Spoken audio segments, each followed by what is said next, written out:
গরুক পানি খিলাতেই দিন পার করবা, হাড়ি পাল্লাগুলো মাজবা কখন?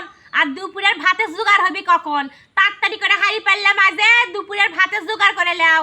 আর ছোট বউ জান ডাকো না, ছোট বউয়ের শরীরটা খারাপ, ছোট বউ না সুদ থাকুক। আমি কি সারাটা দিন বসে থাকি আম্মা? সেই ফজরত উঠিছি, ফজর থেকে এসা পর্যন্ত কাম করি, তাও কোন যে হয়নি হয়নি, কাম তো করি। বড় বউ মাছের মাথাটা না বড় করে কাটো, ছোট বউ না গোটাল মাছের মাথা খেতে পছন্দ করে, ওদের মধ্যে যেন আবার কাটো না, ছোট বউ খাবিনি।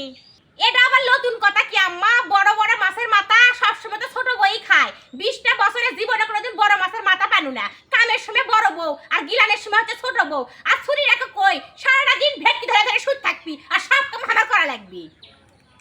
কি আছে? বড় বউ তোমার সুপারটা খই ফুটিছে? তুমি জানো না আমি সুপা করা পছন্দ করি না? ছোট বউ করবো না তো কি করবো? ছোট বউ বাপের বাড়ি থেকে 3 ভুটভুটি যা জিনিস নিয়ে আসছে। সংসারে যখনই অভাবনটন হয়, ছোট বউ বাপের বাড়ি থেকে ধান চাউল সব বান্দা বান্দা নিয়ে আসে। ছোট বউ করবো না তো কি করবো? তোমার বাপ মা কিছু দিছিল? সুপার আর কি দোষ আম্মা? আপনি তো 2 চকামি করেন, 1 চকে নুন বেচেন, 1 চকে তেল বেচেন। আপনি ছোট বেটার বউ আনবি না তো কে আনবি? বিয়ের সময় 3 থান গয়না দিছেন, হাতের দিছেন, কানের দিছেন, গলার দিছেন। হামাক কি দিছিলেন? আমি নাই গরিব মানুষের বেটি, তাই হোক পায়ে বসিছেন। জমিদারের বেটি আসিছে, কিছু কোয়া যাবি না।